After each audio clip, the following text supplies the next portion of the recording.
Let's start with a question. What if the currency we used wasn't money, but memories? What if your best days, your most cherished moments, could be bottled up, sold, and, well, consumed by somebody else? Today, we're going to explore a world that's built on exactly that idea. It's a pretty wild thought, isn't it? But seriously, think about it for a second. If you were desperate enough, what would you be willing to sell? Not your TV, not your car, but a piece of your past. A piece of what actually makes you, you. So welcome to the Siphon Exchange. This isn't your typical stock market. No, this is an emotional one.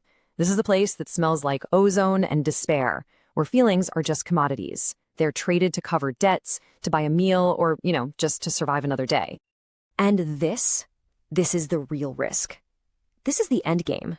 You sell too much, you trade away too many pieces of yourself, and you become one of the hollows. They're the cautionary tales you see walking down the street. They're not dead, not really, but the very essence of their life, their feelings, their soul, it's just been completely siphoned away.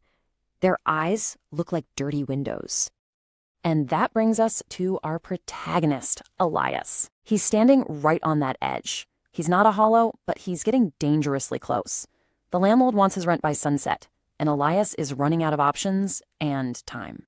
So Elias steps up to the siphon mage. She's kind of the broker in this bizarre economy. And like any market, this one has its ups and downs. The problem for Elias, the exchange rate has absolutely plummeted. The market's flooded with cheap, low-grade emotions. Elias makes his first offer. It's a memory of pure professional triumph. High clarity, a feeling of deep satisfaction. It's the day he finished this magnificent cathedral archway. But the mage just calls it B grade. And the reason is just brutal. It's frayed from being replayed too often. Think about that. The very act of cherishing a memory, of revisiting it, actually devalues it. What a cruel, twisted irony. And the mage's response just says it all, doesn't it? I don't make the rates, I just bottle the product. She's not some evil villain, she's just a clerk. She doesn't care about the story behind the feeling, only its market value.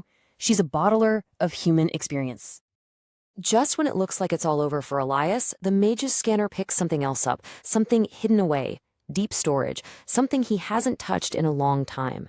It has a very high luminosity, it's potent, pristine, and apparently it's worth a fortune. Okay, so what's the trade-off here? This is the core of the whole system. You don't actually lose the memory itself. The facts, the details, what happened, that all stays. You'll remember it happened. What gets siphoned away, what gets sold is the feeling, the heat of it, the ache. The very soul of the memory is what's for sale. And here it is, his choice, laid out like an accountant's ledger. His debt is overdue. The memory of his life's greatest work, worthless. But this other one, the memory of his first night with his late wife, Sarah, that's pristine. It's worth 6 months of rent. He can have financial security, or he can keep the feeling of the most important night of his life. And in a quiet moment of pure desperation, before he can back out, he makes the trade, he whispers the words, do it. It's a surrender to the brutal logic of this world. The decision's made, and the process begins right then and there. There's no ceremony, no moment for him to second-guess it. Just a cold, clinical procedure. A flash of cold fire. And look at how it's done. It's so methodical, almost medical. Sterilize the needle, close your eyes, start the countdown. It's such a stark, cold contrast to the deeply personal, warm, human moment that's about to be extracted and bottled like a product on a shelf. And as the countdown begins, we get to see the memory just decay in real time. At 10, it's vivid. You can see the apartment, the mattress on the floor. At 8, you can hear the sound of rain against the window. But then at 6, the needle hits his temple.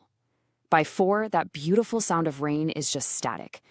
At 3, Sarah's face starts to blur, like a watercolor painting left out in a storm.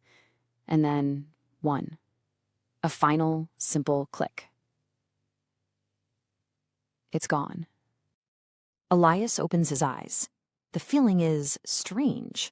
He feels lighter, but also so much heavier. And that feeling is the real price of what he just did. It's as if a support beam deep inside his soul has just been ripped out.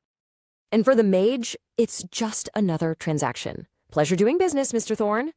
That golden swirling memory is now in a vial, the credits are in Elias's account, and the day moves on. The casual finality of it all is just chilling. So now comes the real test. Rent paid, credits in his pocket, Elias pulls out a photograph of his wife, Sarah. This is the moment he's going to find out what he really, truly lost in that deal. The facts are all there. They're perfect, like entries in a database. Her name was Sarah. They were married. She died 3 years ago. He even has the logical understanding that her absence should cause him pain. He knows he should miss her. So he just stares at this picture of her, and he waits. He's searching for that familiar ache, that bittersweet warmth, that feeling of love and loss that was always, always tied to her face. And there's just nothing, a total void where that feeling used to live. The connection has been completely severed. And this brings us right back to the central question, doesn't it? What is a memory worth? Elias paid his rent, sure, but the price was a core piece of who he was. That photograph isn't a portal to his past anymore. It's just an artifact. It's a picture of a woman he used to know. And the story ends with Elias on a bus. He's sitting right next to one of those hollows that he was so afraid of becoming.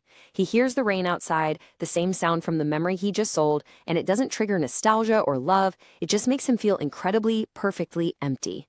He's one of them now. And that's the thought I want to leave you with. Our memories are so much more than just a record of things that happened.